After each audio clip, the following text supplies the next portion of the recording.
por mais humilde e mais bem resolvido que você seja, ninguém está tão satisfeito consigo mesmo que negue o apreço do outro. E muitas pessoas perguntam, e os que são pregadores aqui vão entender a minha fala, como é que um pregador do Evangelho é alimentado? Imagine um evangelista, um departamental, um distrital que cuida de uma grande igreja. Quando é que ele é alimentado espiritualmente? Porque ele está sempre pregando. O pastor Jimmy está sentado aqui, mas eu imagino que é muito raro essa situação. Sempre você está pregando. E quando sobe um outro, você estudou teologia. Você dá aula de teologia. O que vai ter de novidade num sermão para poder... Eu vou contar para vocês onde é que os pregadores se alimentam. O pregador se alimenta quando ele desce do púlpito e vem uma pessoa com um gesto de muito carinho e fala assim: eu quero te agradecer porque graças ao seu sermão a minha filha voltou para a igreja. Eu quero te agradecer porque eu estava assistindo seu sermão pela internet e eu fui tocado por Deus e eu estou aqui, eu estava a ponto de tirar a minha vida. Nesse momento, os papéis se invertem. O pastor pregador se torna ovelha e o irmão que agradeceu se torna pregador. Não há música de apelo no final, não há plataforma, mas naquele pequeno momento ali, houve um sermão pregado para o pregador. E você não sabe, às vezes, que a pessoa, antes de subir para pregar aqui, está chateado, está magoado e está ouvindo o diabo falar no seu ouvido: para com isso, você não deve estar aí. E aí Deus manda um anjo falar com ele: não, meu filho, eu quero que você continue. Então eu louvo a Deus pelos muitos pastores fora do púlpito que cuidam dos pregadores que estão no púlpito. Muito obrigado a todos vocês. Orem sempre pelo ministério pastoral da igreja. Tá certo? Orem sempre. E cuidado com a maledicência. Eu estou notando que nós às vezes somos muito pródigos em confessar pecados cometidos por outros. Quem tem ouvidos para ouvir, ouça. A gente confessa com muita força os pecados cometidos por outros. Eu tenho que confessar os pecados cometidos por mim. Eu não confesso os meus pecados, eu confesso os pecados dos outros. E confesso de novo, e confesso e vou confessando, e vivo a vida confessando pecados cometidos por os outros. Mas Deus não pode me perdoar o pecado que o outro cometeu, Ele pode perdoar o pecado que eu cometi. Bom, irmãos, vamos colocar a nossa projeção aqui. Eu quero falar um pouquinho com vocês hoje sobre o endemoniado de Gadara. E eu quero mostrar a última peça que o Museu de Arqueologia do NASP adquiriu. Na minha mão aí está um pequeno amuletozinho de bronze, vindo de Jerusalém, datado de 2000 anos, da época romana. E eu vou explicar melhor durante o sermão para vocês, mas esse amuleto é um porquinho, ou um filhote de javali, pequenininho. E ele pertenceu, provavelmente, a algum soldado romano dos que estavam estacionados em Jerusalém. Provavelmente na época em que Jerusalém foi destruída. Antes que eu explique o porquê de nós sabermos que esse porco pertenceu provavelmente a um soldado romano de 2000 anos que trabalhava em Jerusalém, eu vou explicar as razões durante o sermão. Eu queria que você fizesse agora uma reflexão religiosa comigo. Não apenas você que está aqui, mas eu também não posso deixar de mencionar você que está em casa, que está assistindo esse sermão, e que eu quero, em nome de Jesus, que o Espírito Santo toque em você agora, onde quer que você esteja. Aqui em São Paulo, em outros estados do Brasil, no mundo, que você seja tocado por essa mensagem. Ainda que você não esteja assistindo ao vivo, que seja uma gravação da internet, mas que Deus toque no seu coração. Voltando à reflexão, imaginem 2000 anos atrás, o dono desse amuleto, um soldado romano, andando pelas ruas de Jerusalém. Quais são as pessoas com as quais ele conviveu? Em quantas mãos esse porquinho de bronze passou? E um porco em Jerusalém, que coisa é essa? Eu imagino que ele passava, e depois que ele passava, as pessoas ficavam de cabeça baixa, e depois que ele passava, cuspiam no chão. Que eles odiavam a presença dos romanos ali. E os judeus odiavam porque eles ficavam sempre vendo a insígnia romana e questionando: por que Deus não age? E a introdução desse sermão parece ser uma contradição à música que o Kaká cantou e à música que o coral de Angola cantou. Porque o coral cantou de gratidão, nós também cantamos de gratidão, Ontem o pastor Arilton fez um sermão sobre gratidão. O pastor Jimmy falou de gratidão e você cantou que Deus cuida de mim. Mas eu imagino que durante esse momento alguém aqui, ou através da internet, ficou pensando, não cuida não. Se Deus cuida de mim, por que eu recebi esse laudo de câncer? Se Deus cuida de mim, por que Ele não prometeu, por que Ele não protegeu daquilo ali? Se Deus cuida de mim, eu não sou leitor de pensamento, não sou profeta, não sou filho de profeta, mas eu posso sentir que talvez aqui nesse auditório, muita gente no sentimento está contradizendo o que foi contado. Deus cuida de mim, Deus cuida de vocês aí da frente que estão com a vida ganha. Deus não cuida de mim. E os judeus daquela época, vendo aquele romano carregando aquele amuleto de porco pelas cidades, perguntam, será que Deus cuida mesmo do seu povo? Por que Ele não volta? Por que Ele não age? Por que Ele não faz alguma coisa? Já que eu tenho que levantar uma problemática nesse sermão, eu recebi um livro sobre o sábado de 1919. Será que Guilherme Stein, quando estava recebendo a publicação desse livro, imaginaria que nós chegaríamos a 2018 e Jesus não voltou? E o mundo cada vez mais caótico. Essa semana foi uma semana de notícias trágicas. E por que Jesus não volta? Eu estou vendo aqui o Dr. José Carlos Amos, sou meu professor de Apocalipse. Eu nunca esperava, pastor José Carlos Amos, que eu veria o senhor aposentado e eu pregando aqui, já contando o tempo de obra. Eu pensei que Jesus ia voltar antes da gente sair do IAN. 2, ele também. Aliás, eu acho que muitos dos pastores que estão aposentados aqui, pastor Zeferino foi o diretor lá, eu acho que muitos de vocês, quando fizeram teologia, não imaginariam estar um dia jubilados. Talvez alguns de vocês foram fazer teologia com o pai falando assim, não perca tempo com isso, Jesus vai voltar antes de você terminar o curso. E por que Ele não volta? Irmãos, nós temos que fazer as perguntas certas, por que Deus não age? Algumas pessoas perguntam, teólogos têm dúvida de fé? Porque responder tantas perguntas, né? Eu falo com vocês que nós temos muitas dúvidas, sim. E antes que você pense, puxa, Rodrigo, então agora tem que tirar do púlpito. Você está admitindo que você... Não é à toa que um dos livros que eu escrevi, o título é O Ceticismo da Fé. Porque às vezes é preciso duvidar para crer.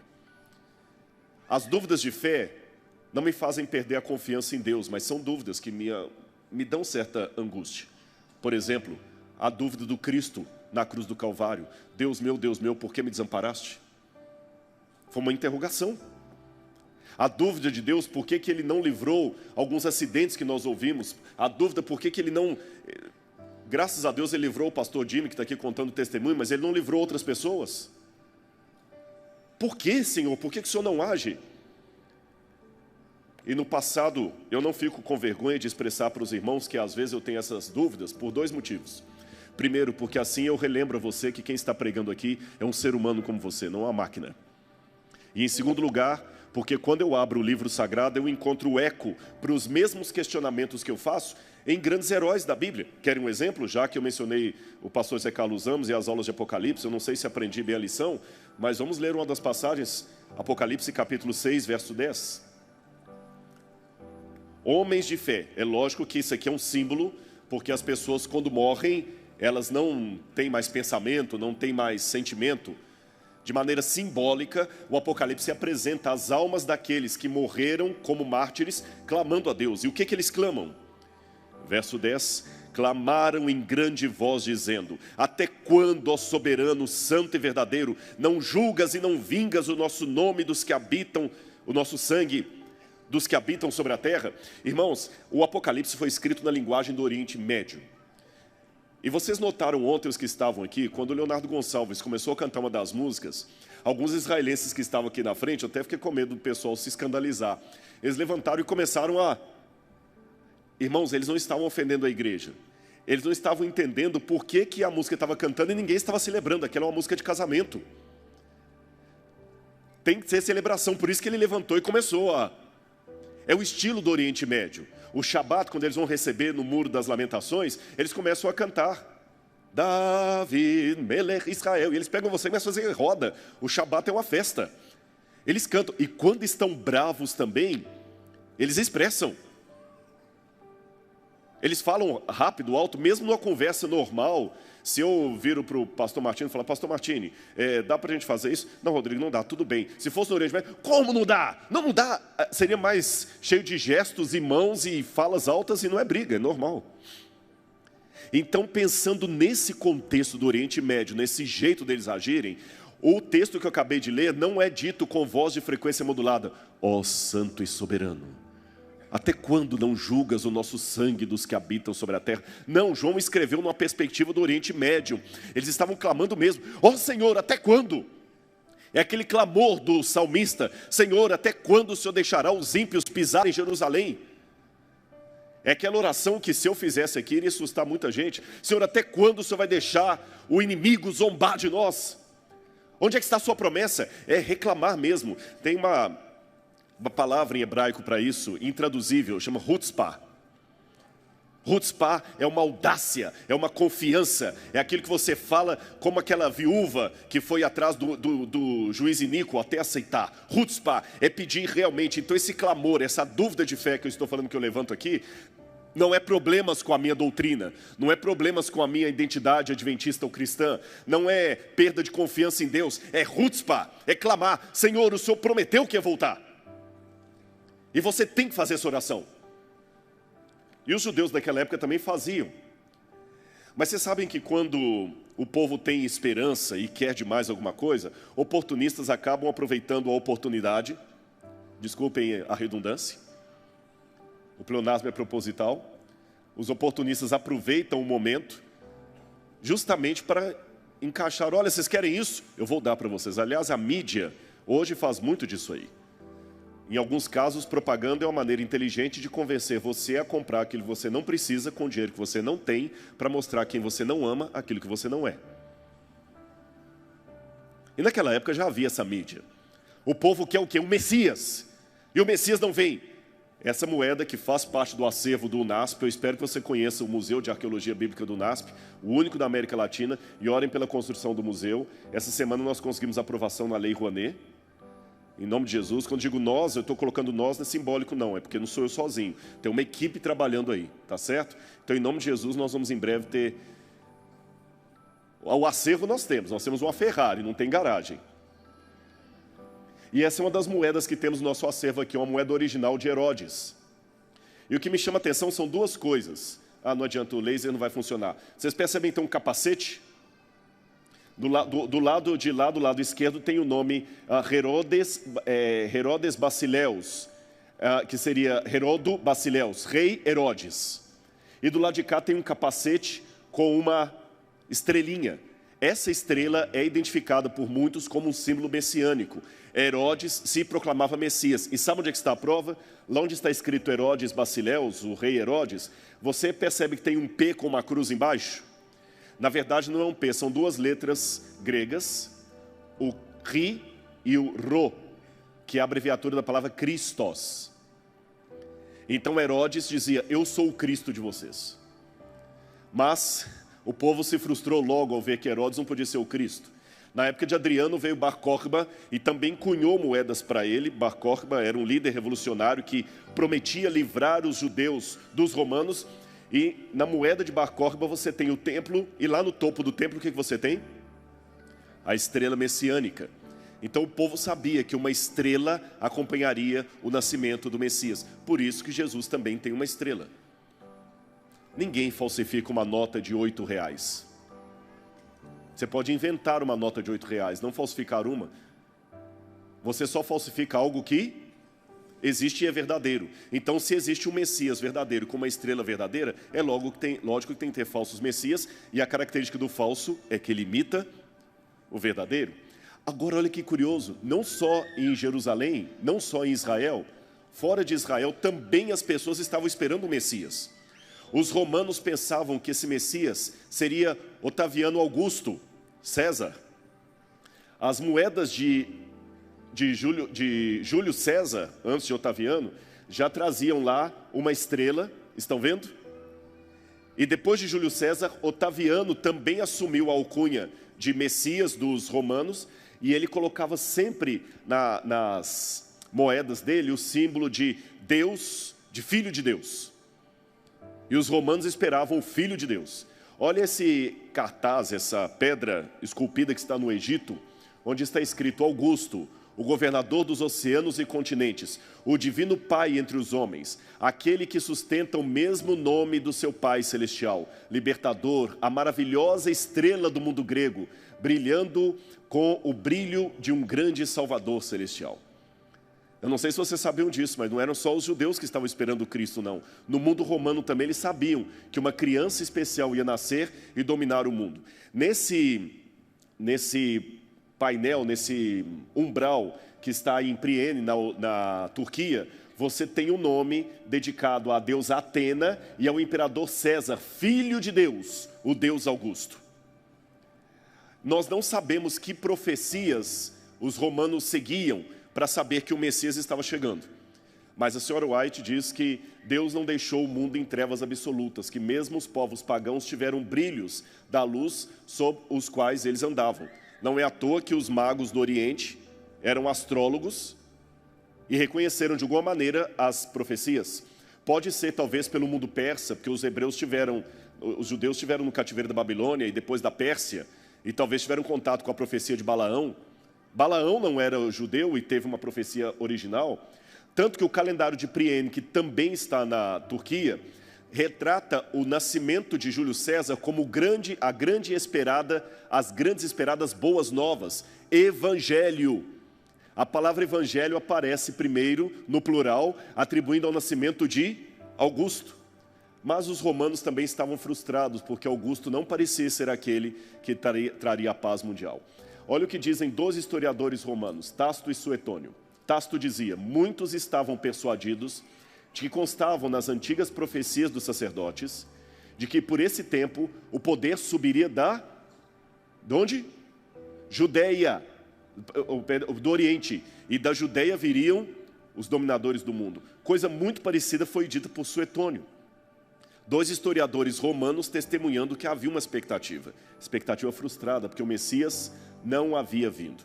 De novo, em Jerusalém, na época da guerra dos romanos, no ano 70, você tem João de Giscala e Shimon Bar Giora, 2 líderes revolucionários que prometiam ser o Messias. E o que eles queriam fazer? Livrar Israel das mãos dos romanos. Não esqueça do porquinho que está no museu aqui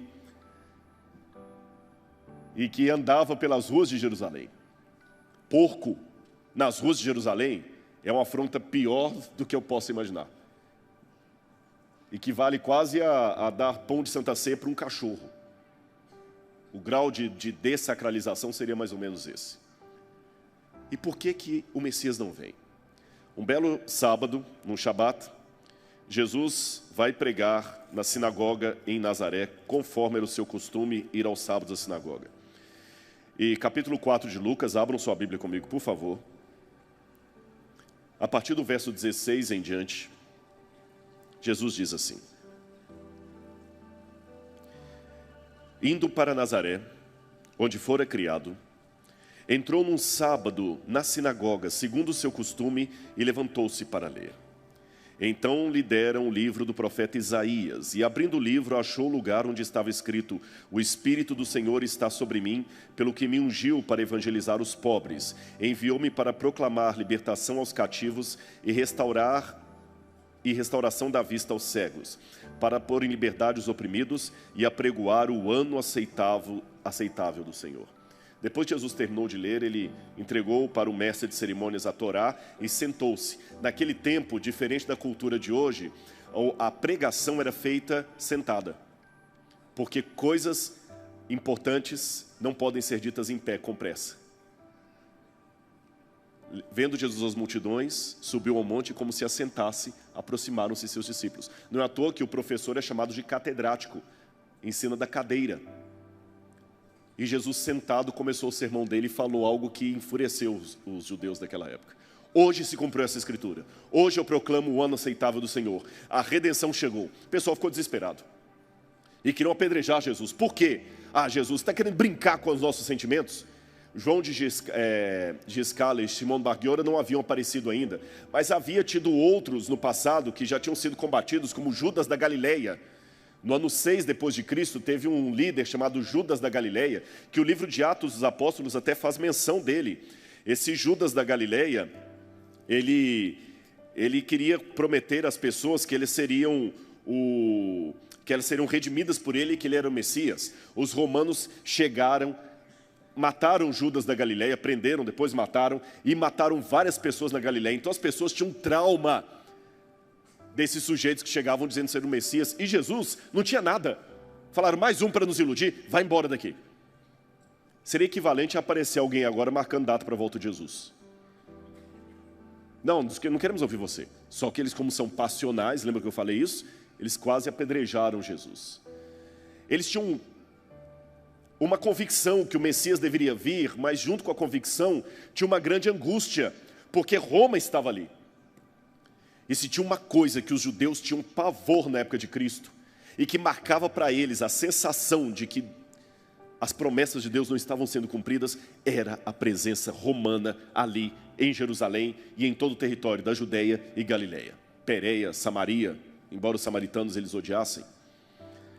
E a legião romana chegava com pompa. Os que mais se destacavam eram os soldados da 10ª Legião Fretenses. Que legião era esta? Essa legião foi fundada por Júlio César, e na época das guerras romanas, ela lutou ao lado de Pompeu, e ela foi vitoriosa no Estreito de Messina. E por causa disso, ela foi apelidada de Fretenses. Fretenses, em latim, você tem fretum, é o Estreito do Mar. Então, Otaviano Augusto, quando se tornou o primeiro imperador de Roma, ele pegou a legião mais importante que ele tinha e, em homenagem a Júlio César, falou, essa legião será a 10ª legião. E se chamará 10ª Legião Fretenses, a 10ª legião dos homens do mar. Dos homens que vencem no mar. Guarda essa informação porque ela é importante.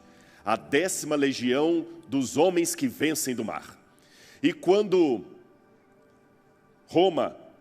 Pompeu conquistou a região da Judeia e da Galileia, sabem quem que Roma destacou para cuidar da região ali? A 10ª Legião Fretense. Por quê? Os judeus eram pródigos em fazer rebelião. Você sabe da história. Aquele povo é complicado, pensavam os romanos. Eles sempre fazem rebelião, uma rebelião atrás da outra. Então vamos mandar a melhor legião romana para ficar tomando conta lá, para não ter problema. Só um avanço na história para ilustrar para vocês. Jerusalém foi destruída no ano 70 pela 10ª Legião Fretense. E quando eles destruíram Jerusalém, sabe o que eles fizeram para os judeus não voltarem? Eles construíram casas e ficaram morando ali. Eles ficaram 400 anos na região dos judeus. Esses tijolos que vocês estão vendo, são tijolos feitos pelos soldados romanos para cobrir a casa dos romanos que ficaram instalados em Jerusalém para impedir que os judeus voltassem a morar ali. Agora me chama a atenção, você vê na primeira, esse é chamado tégula, em latim tégula é uma telha. A primeira telha de lá tem escrito, ó, L, X, Fre, estão vendo lá? L de legião em latim, legio. X, 10ª, e Fre de fretense. E do lado de cá você tem também, ó, legião, tá certo? Letiones, em latim, 10ª, F de fretenses. Em cima está o primeiro símbolo da legião, um barco. Lembra que eu falei que eles eram os vitoriosos do mar? Fretense. Você não fala da frota marítima? Fretense, frota. O barco, ótimo. Mas eles tinham outros símbolos também. Eles tinham o símbolo do boi e do deus Netuno. Mas vocês sabem que todo time de futebol, galera, sempre tem um mascote. O Atlético Mineiro tem o galo, o Cruzeiro tem a raposa, não é assim? Os soldados romanos também tinham os mascotes que simbolizavam o seu grupo. Eu já falei, o deles era o boi e Netuno e o barco. Mas quando eles foram dominar o lugar dos judeus, eles acrescentaram mais um mascote à insígnia deles. Qual vocês acham que foi o mascote? O porco, ou o javali, que é o porco selvagem. E o que vocês têm desenhado embaixo? O porco. Então, estão entendendo agora o objeto do UNASP, do museu? O porco era um dos amuletos da 10ª Legião Fretense. Eles tinham vários. A gente encontra moeda que eles fizeram com o javali. quando eles estavam lá em Israel, broche, estão vendo o broche lá no canto, com o javali, e a nossa peça aqui do Museu do NASP. Mas havia também bons soldados ali que acabaram se tornando amigos dos judeus. Jesus conta que quando ele estava, o Evangelho conta que quando Jesus estava em Cafarnaum, havia um homem que pediu Jesus para curar o seu servo, centurião da guarda, e eles falam, ele é amigo do nosso povo, ajudou a construir a sinagoga. Um outro episódio, quando Jesus estava crucificado, o chefe dos centuriões falou que esse verdadeiramente é o Filho de Deus. Por que ele... Interessante essa expressão. Uma vez eu ouvi um crítico da Bíblia dizendo, é impossível que um romano reconhecesse Jesus como Filho de Deus. Isso é uma coisa que a teologia só foi desenvolver mais tarde. Não! Lembra que eu falei que os romanos estavam guardando o grande criança especial, César Augusto, e que eles chamavam Augusto de quê? Filho de Deus. Então, quando ele viu Cristo crucificado, falou, então não é Augusto, esse é o Filho de Deus. Deixa-me passar mais algumas coisas aqui, porque o horário está correndo, mas a 10ª Legião Fratenses, os homens eram baixinhos, mas eles tinham que carregar muito peso, viu, pessoal? Eram mais ou menos 2.000 homens em cada grupo legionário. Alguns colocam de 4 a 5 mil homens aproximadamente, alguns colocam 6.000 homens, e eles tinham que carregar bastante peso. Por exemplo, eram, deixa eu ver ali, 1,68 m era a medida deles, andavam 37 km por dia a pé e carregavam 36 quilos de armadura. Então eles eram potentes. Mas, além, 3 coisas, 3 angústias dos judeus na época de Jesus. O Messias nunca veio, e para eles não veio até hoje, por isso que tem o Muro das Lamentações, lamentam que o Messias não veio e não tem o templo. Em primeiro lugar, o Messias não veio. Segundo, temos que aguentar a humilhação dos romanos desfilando aqui com insígnia de porco para todo lado, a 10ª Legião Fretenses. E terceiro, eles viam os líderes da religião fazendo barganha com os romanos. Temos informações históricas que Anás e Caifás e a família sacerdotal dos saduceus se mantinham no poder graças a acordos políticos com os romanos. O próprio Herodes, que era odiado, bandeou para o lado dos romanos. E de novo a angústia. Por que Deus não faz nada? Eu volto à pergunta original desse sermão. Apenas para mostrar para você que aquelas perguntas que eu esbocei na introdução dessa pregação são perguntas que já eram feitas 2.000 anos atrás, na época em que o Salvador pisou na terra de Israel. Por que Deus não faz nada? Já passamos o cativeiro, já estamos cansados. Meu avô morreu esperando o Messias e o Messias não vem. Daniel, imagina alguém perguntando, Daniel morreu séculos atrás esperando o Messias e o Messias não veio. Isaías morreu falando da criança especial, e já passou 700 anos da morte de Isaías, pensando na época de Cristo, e o Messias não veio. Até que teve um episódio curioso, que eu quero ler com vocês. Mateus capítulo 8, versículos 28 a 34. Jesus estava pregando, e a Bíblia diz que, Mateus 8, 28 a 34, que tendo ele chegado a outra margem, à terra dos Gadarenos, vieram ao seu encontro 2 endemoniados, saindo entre os sepulcros, e a tal ponto furiosos, que ninguém podia passar por aquele caminho. E eis que gritaram, que temos nós contigo, ó Filho de Deus? Vieste aqui atormentar-nos antes do tempo? Ora, andava pastando não longe dali uma grande manada de porcos. Então os demônios lhe rogavam, se nos expeles, manda-nos para os porcos. E depois ordenou-lhes Jesus. Eles, saindo, passaram para os porcos, e eis que toda a manada se precipitou despenhadeiro abaixo, para dentro do mar, e nas águas pereceram. Fugiram os porqueiros, porque, chegando à cidade, contaram a estes todas as coisas que aconteceram aos endemoniados. Então a cidade toda saiu para encontrar-se com Jesus, e vendo-o lhe rogaram que retirasse da terra deles. Eu não vou entrar no mérito da questão aqui, para não fugir do meu tema, mas há alguns pequenos problemas aqui, exegéticos. Um deles é que, se você ler Lucas e Marcos, eles falam de gadarenos e gerasenos, Gadara, Gerasa, até Gergesa, uma variante textual.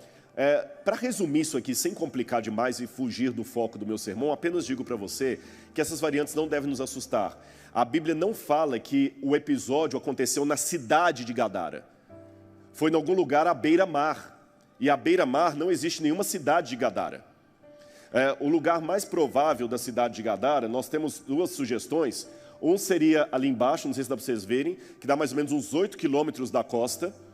E há outros que pensam que a cidade de Gerash, que seria a capital de todo o lugar dos Gerasenos, é uma cidade que hoje fica na Jordânia, a 50 quilômetros do Mar da Galileia.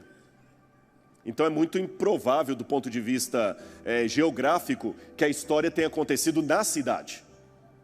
E se você olhar bem, a Bíblia não fala que foi na cidade, fala que foi na região, no país. Então é como se eu contasse assim, algo aconteceu na região, no estado de São Paulo. E depois que isso aconteceu, imediatamente foram e comunicaram ao governador de São Paulo, que veio.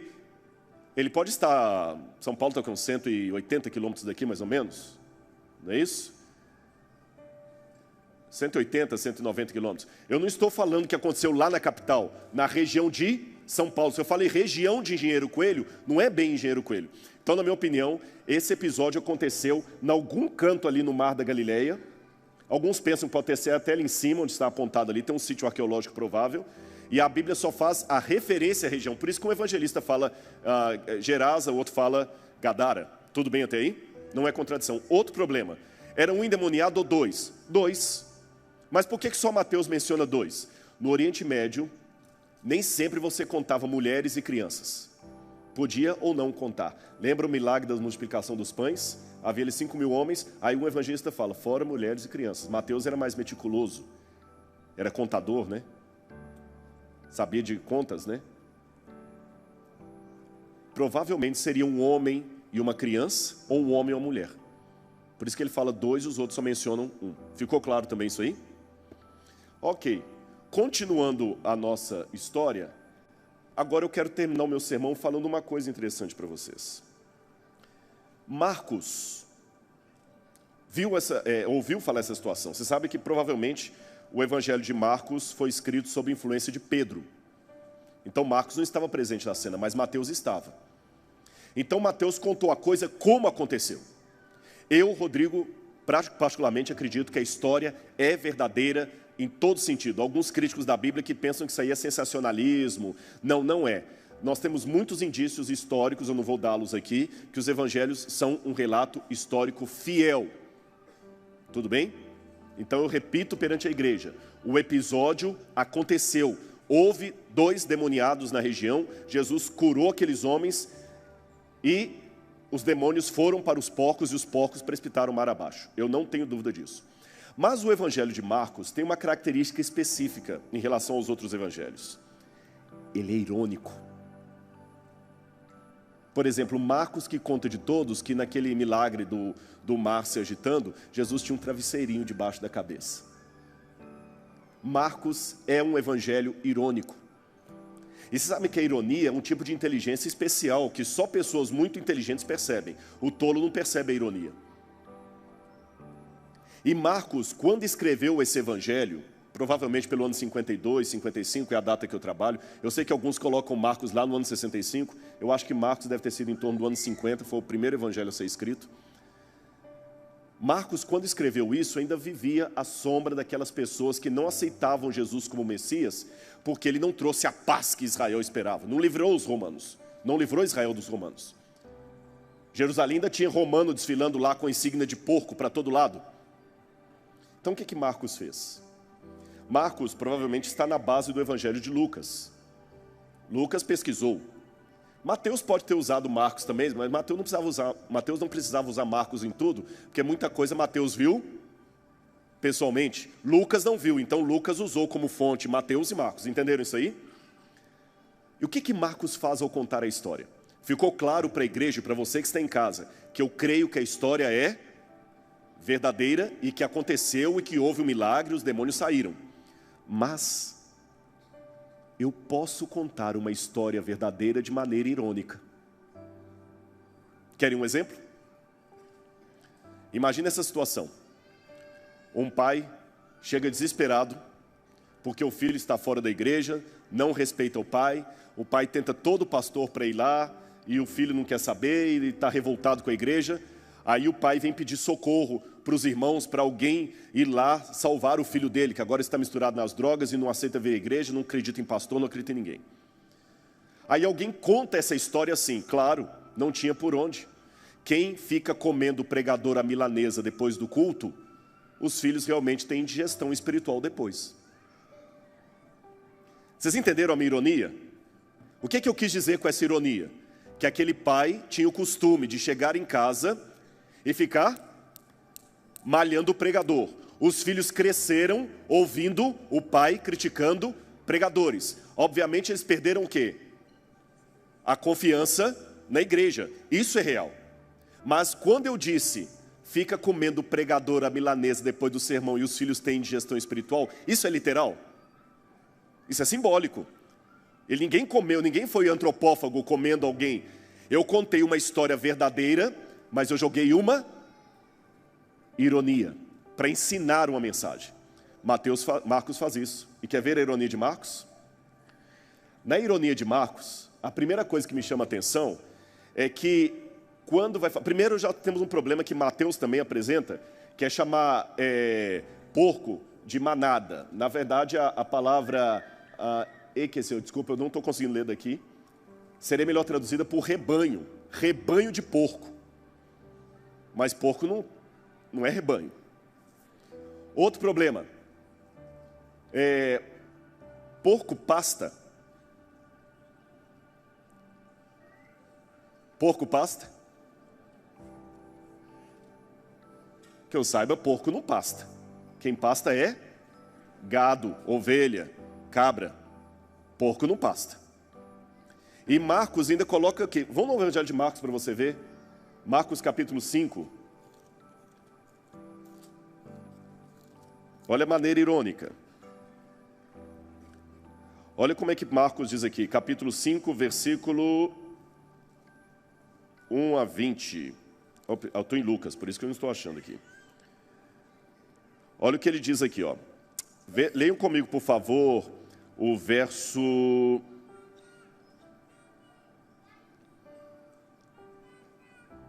O verso 11. Ora, pastava ali pelo monte, piorou.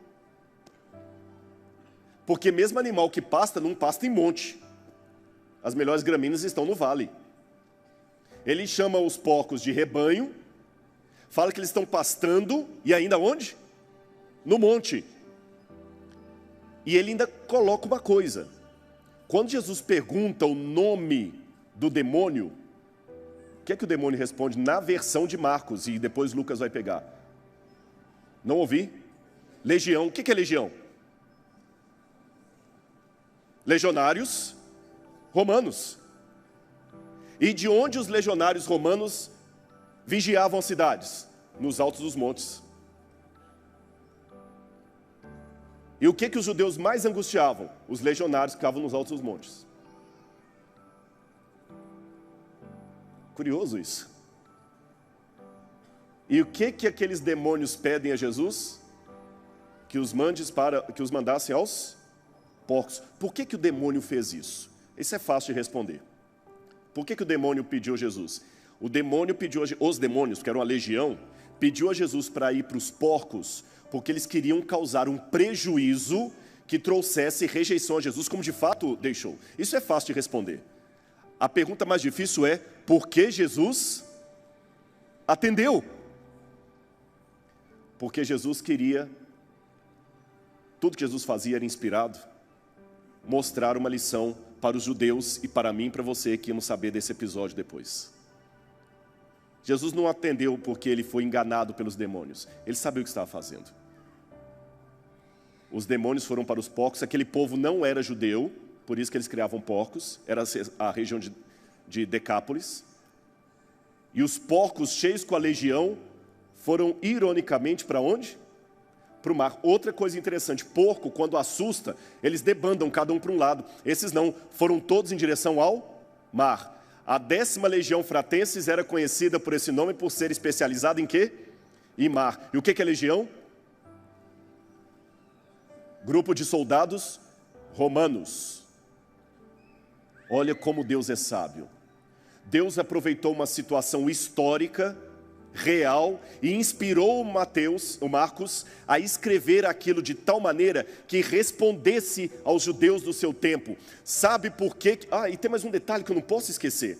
Na versão de Marcos, os demônios não falam com Jesus: viestes atormentar-nos antes do tempo. Olha na sua Bíblia aqui.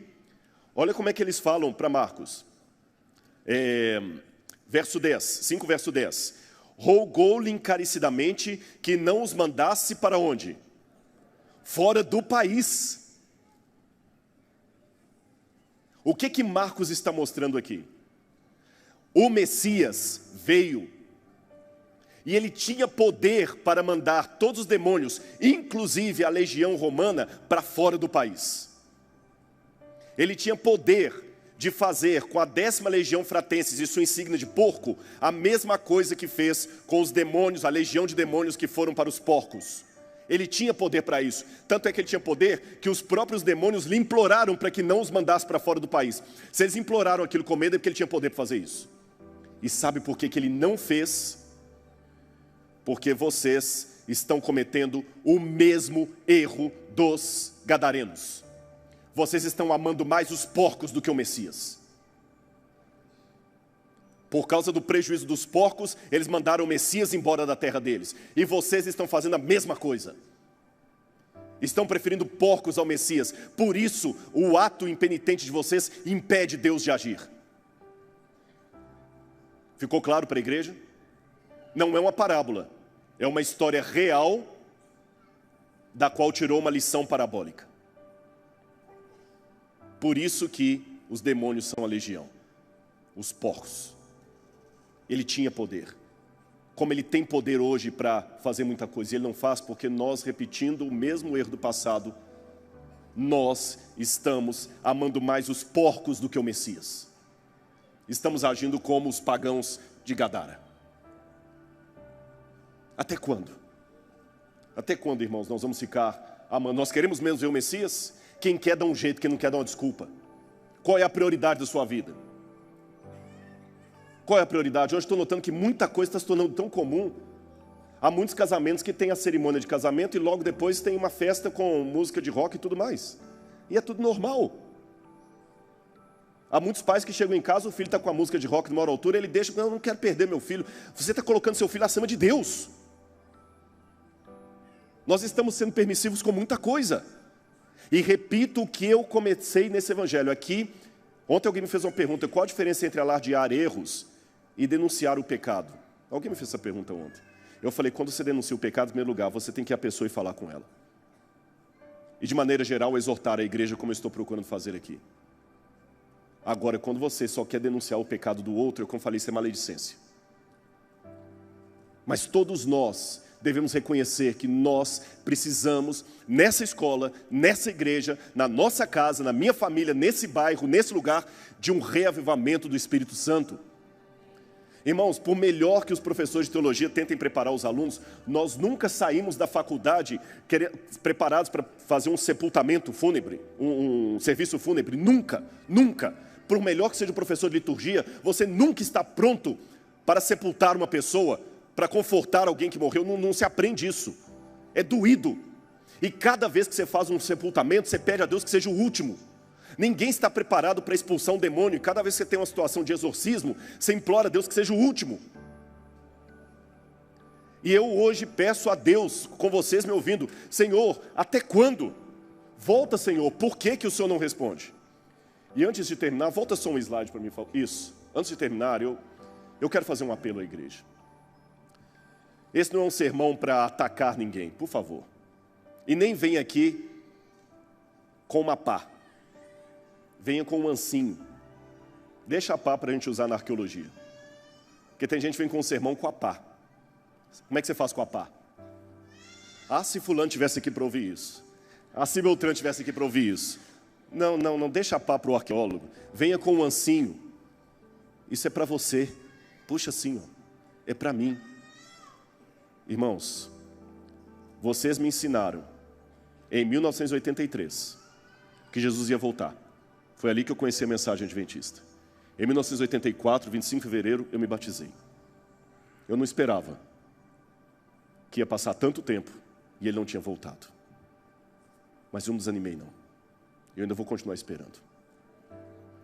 E eu sei que, em nome de Jesus, essa igreja não está perdida porque você ainda está aqui. Eu estou aqui. Nós podemos ser poucos, mas nós com Cristo somos a maioria. E se você nessa manhã está passando algum problema e perguntando, Senhor, por quê? Como os judeus perguntando, por que o Senhor deixa os romanos com os porcos aqui? Eu quero fazer um apelo a você. Eu quero colocar uma música final. E se houver alguém no nosso meio que sentiu o desejo de vir aqui à frente, porque está precisando de um reavivamento espiritual na sua vida, de repente você está com um problema que o pregador não sabe, mas o Espírito Santo sabe, vem aqui enquanto essa música é tocada. Ela está em inglês, eu vou traduzir, mas eu queria convidar você a vir aqui à frente. Aquele sentindo no seu coração, alguém que talvez não é batizado, está lutando para tomar a sua decisão, alguém que está fora da igreja, você que está acompanhando de casa, você pode ficar em pé de onde você estiver, que o Espírito Santo vai tocar em você. Coloque, por favor, a música final. E se você sentir no seu coração esse desejo, eu quero desafiar você a vir aqui à frente. Você que ainda não aceitou Jesus como seu salvador pessoal, você que precisa de um reavivamento na sua vida, vem aqui. Eu sou irmão de vocês. E eu quero ir para o céu com vocês. Não saiam daqui sem um reavivamento espiritual. Deus ama vocês. Ele ama você. Tá bem? Eu me entreguei a Jesus quando eu era do seu tamanho. Sabia? E eu quero que um dia você venha pregar aqui em nome de Jesus. Todos vocês. Vamos orar nesse momento? Pai, eu entrego essa igreja e todos os que vieram aqui à frente ao teu altar. Entrego também, Senhor, os que ficaram nos seus assentos. Cada um de nós temos os nossos motivos, nossos pensamentos, nosso medo, nossa alegria, nossa esperança, nosso pleito. Cuida do NASP, Senhor. Cuida dessa igreja, cuida dos jovens. E eu lhe imploro, Pai, em nome de Jesus, vá aonde a voz do pregador não conseguiu alcançar. Toca com teu Santo Espírito, Senhor, que eles não vejam a mim, mas vejam a mensagem. Agora eu entendi a ironia de Marcos, Senhor. O Messias poderia sim expulsar os demônios do país e mandá-los aos porcos e ao mar. Ele não fez isso não é porque não tinha poder. Ele não fez porque nós estamos amando mais os porcos do que o Messias.